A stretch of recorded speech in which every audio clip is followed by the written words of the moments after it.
Hey everyone, this is Michael Brook from Rapid Couples Counseling, and this video is entitled Intimacy Requires Bravery. Now, there's a number of things that human beings can't get by themselves that they can only get in a relationship.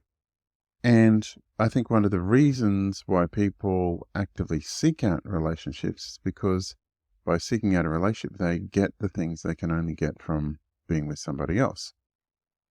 And one of the things that is intimacy. But let me get clear about what I mean for that word. Intimacy is a concept of being able to allow someone to be close to you, to see inside of you, and to be able to accept you, knowing that they see your flaws, knowing that you see theirs. And this is intimacy in its most applicable, or this appears to me to be the best definition of intimacy. At the beginning of the relationship, the reason why relationships feel so good at the beginning is all of a sudden you find this person and seems like they accept you. They get close to you, you get naked together, you put your body inside theirs, you rub your body on theirs, they let you do things to you that you would let nobody else do. And you get close. You feel that sense of closeness. And they accept you as they are. But the intimacy you get at the beginning of the relationship isn't the intimacy you experience 5 or 10 years down the track. Because 5 or 10 years down the track, you know their faults. And they know yours. And you know they know yours. And they know you know theirs. And that intimacy you get later on down the track requires a tremendous amount of bravery, because it's easy to focus on someone's faults. It's easy to go, well, they're not perfect. I'm going to blast off and I'm going to find someone who will feel like it's perfect at the beginning, but then a few years later, you'll be at exactly the same point.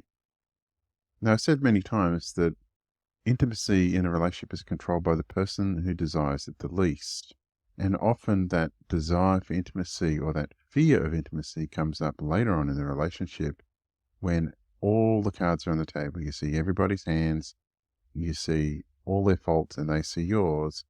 But a good relationship, a relationship that challenges you in terms of your ability to be close to people, comes from the intimacy of bravery, where you choose to accept that person regardless of their faults and ask them to be close to you regardless of yours. So true intimacy requires a tremendous amount of bravery, but the natural forces of relationships make that a little bit more difficult, which is why the natural forces of relationships gets you to grow up. And by growing up, by becoming capable of the deeper levels of intimacy, that's when you also find the deeper levels of love. So I hope this has helped. If you're in a relationship where you're not experiencing the type of intimacy that you want or the depth of intimacy you desire, you should probably give me a call on 0432 681 321. And if you're in Australia, you can book in a session via the link in the description. If you're overseas, I do online and remote sessions. I've done 3 online remote sessions this week for people internationally. So please give me a call. If you're international, I can still help you work on your relationship. There's also a link in the description to my book, Thriving in Flux, 9 Timeless Principles for Relationship Happiness and Success. So thanks very much for taking the time to watch this video, and I look forward to making more quality content for you in the future. Thanks very much. Bye.